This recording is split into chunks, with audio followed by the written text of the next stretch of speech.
ప్రపంచంలోనే అతిపెద్ద రాజకీయ పార్టీ భారతీయ జనతా పార్టీ జాతీయ కౌన్సిల్ సమావేశాలని ఫిబ్రవరి 17, 18వ తారీఖులు ప్రారంభం అవుతున్నటువంటి సందర్భంగా ఆంధ్రప్రదేశ్ నుంచి కూడా 201 మంది ప్రతినిధులు హాజరు కాబోతున్నారు.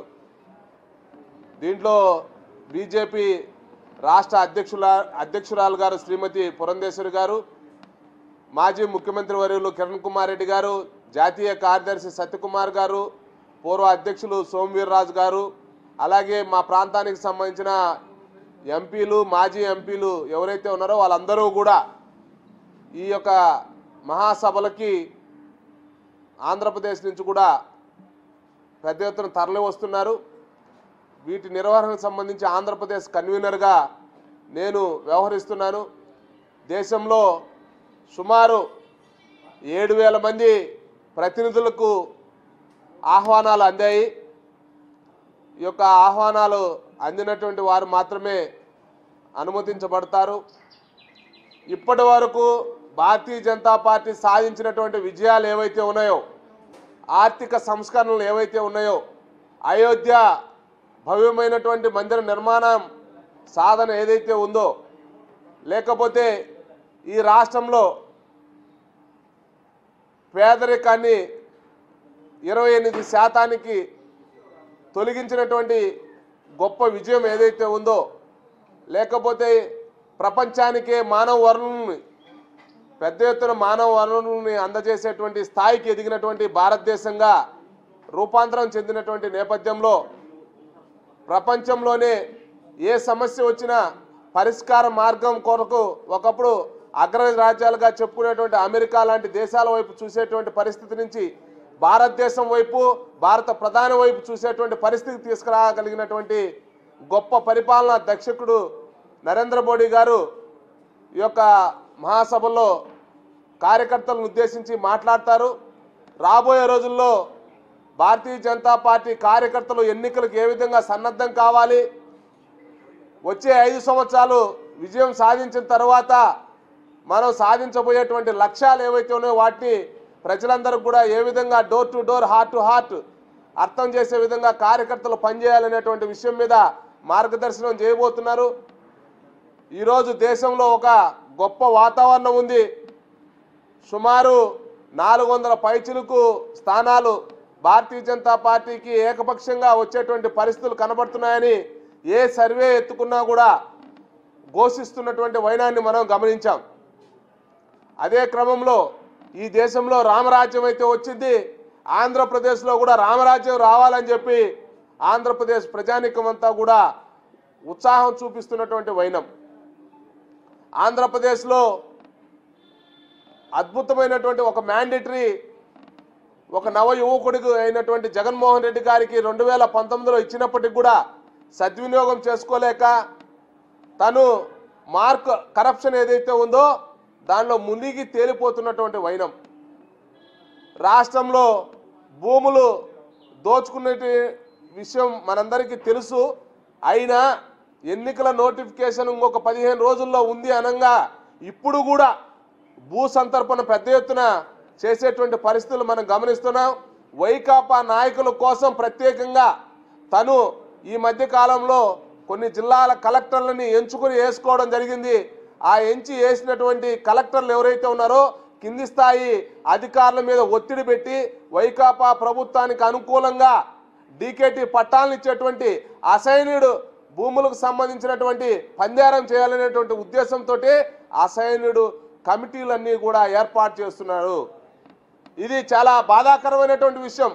కొండలు, గుట్టలు, వాగులు, వంకలు ఏది వదల్లా మొత్తం ఆంధ్రప్రదేశ్లో ఉన్నటువంటి కొందరు జిల్లా కలెక్టర్లు వ్యక్తిగతంగా కింది స్థాయి అధికారులకు ఇష్టం లేకపోయినా కూడా ఒత్తిడి చేసి అక్కడ అసైన్మెంట్ కమిటీలు పెట్టించి బలవంతంగా ఆ భూములన్నీ కూడా వైకాపా నాయకులకు అన్యాక్రాంతమయ్యే విధంగా ఈరోజు సంతర్పణ చేస్తున్నారు. అంటే మనందరం కూడా ఈ భూదాహం ఎంత ఉందో ఈ ప్రభుత్వానికి జగన్మోహన్ రెడ్డి గారికి, ముఖ్యంగా వైకాపా నాయకులకి అర్థం చేసుకోవాల్సినటువంటి అవసరం ఎంతైనా ఉంది. మిత్రులారా, జగన్మోహన్ రెడ్డి గారు ఏ వర్గాలనైతే స్పృశిస్తూ, అది కార్మికులైతే, కర్షకులైతే, యువత అయితే, ఉద్యోగస్తులైతే ఆ వ్యక్తుల యొక్క పేర్లు చెప్పి అధికారంలోకి వచ్చాడో వాళ్ళందరూ కూడా ఈరోజు జగన్మోహన్ రెడ్డిని వ్యతిరేకించేటువంటి పరిస్థితి, వీధుల్లోకి వచ్చి ఉద్యమాలు చేసేటువంటి స్థితి. చివరికి జగన్మోహన్ రెడ్డి గారు ఏ రాజధాని అమరావతినైతే 3 ముక్కలు చేస్తాను అని చెప్పి ప్రాంతాల మధ్య విద్వేషాన్ని, ఒక రకమైనటువంటి ఎమోషన్స్ని క్రియేట్ చేసి ఆ యొక్క రాజకీయ లబ్ధి కోసం ప్రయత్నం చేశాడు. దాంట్లో కూడా సఫలం కాలేనటువంటి, విఫలమైనటువంటి వ్యక్తిగా జగన్మోహన్ రెడ్డి గారు చరిత్రకెక్కారు. నిన్నటికి నిన్న జగన్మోహన్ రెడ్డి గారి యొక్క మనసు నెరింగి మాట్లాడేటువంటి వైవి సుబ్బారెడ్డి గారు చివరికి ఏం చెప్పారు? మరొకసారి హైదరాబాద్ని పొడిగించాల్సినటువంటి అవసరం ఉంది అని చెప్తాడు. మరొక వైపు అసెంబ్లీలో జగన్మోహన్ రెడ్డి గారే సొంతంగా హైదరాబాదు, బెంగళూరు, చెన్నై లాంటి మహానగరాలు, బాంబే లాంటి పట్టణాలు మనకు కూడా కావాలి, అవి ఆర్థికపరమైనటువంటి గ్రోత్ ఇంజిన్లుగా ఉంటాయని చెప్పి చెప్తున్నాడు. అంటే చివరి రోజు వరకు మోసం చేయడం, ఏమార్చడం అనేటువంటి ప్రక్రియలో భాగంగానే, ఒక కన్ఫ్యూజన్లోకి తీసుకొచ్చేటువంటి ప్రక్రియలో భాగంగానే సుబ్బారెడ్డి గారి మాటలు కావచ్చు, జగన్మోహన్ రెడ్డి గారి యొక్క మాటలు కావచ్చు. వైవి సుబ్బారెడ్డి గారు మాట్లాడినటువంటి మాటల కారణంగా బొత్స సత్యనారాయణ గారికి ఆ ప్రాంతంలో తీవ్రమైనటువంటి నష్టం కలిగేటువంటి పరిస్థితి ఏర్పడింది. కాబట్టి బొత్స గారు నష్ట నివారణ చర్యల్లో భాగంగా తూతూ మాకు సంబంధం లేదని చెప్పి మాట్లాడేటువంటి పరిస్థితి. కానీ జగన్మోహన్ రెడ్డి గారు ఎందుకు దాన్ని బహిరంగంగా ఖండించలేదు ఆ వార్తని?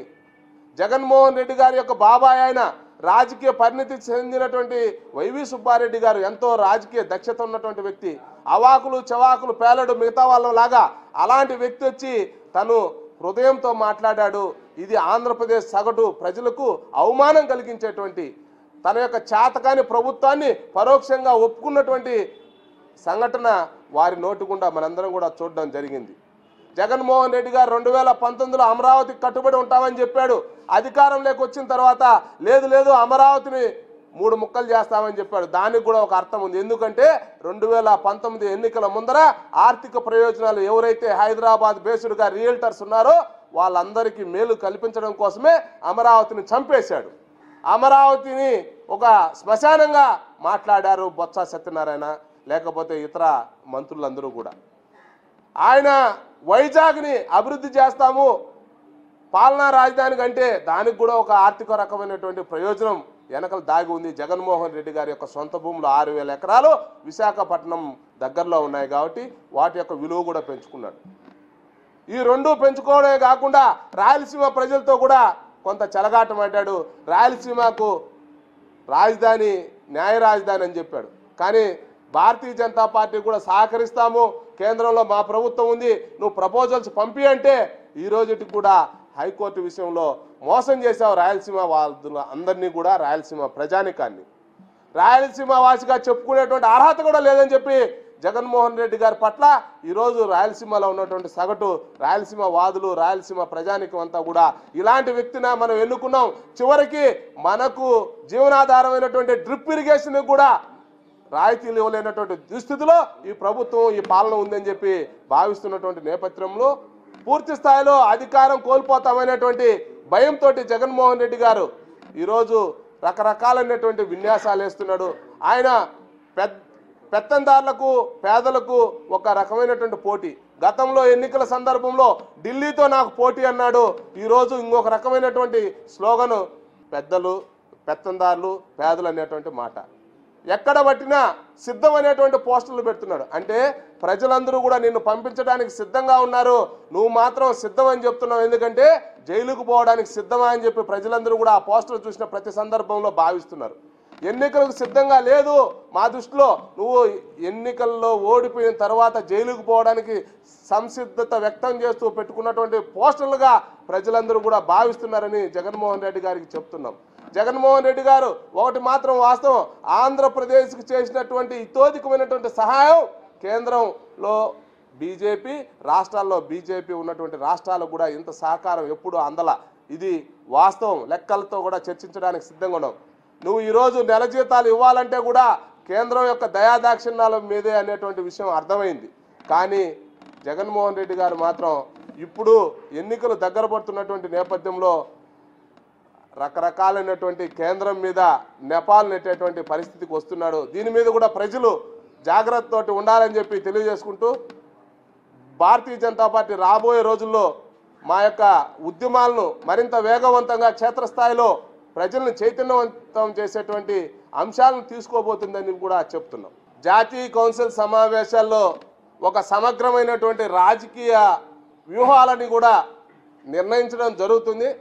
తప్పనిసరిగా దేశంలో ఎవరితోటి ఎలా ఏ రాష్ట్రంలో ఏ రాజకీయ పంతాతోటి ముందుకు పోవాలనేటువంటి విషయాల మీద కూడా పెద్దలు చర్చిస్తారు. దానికి సంబంధించి కేంద్ర పార్టీనే స్పందిస్తుంది.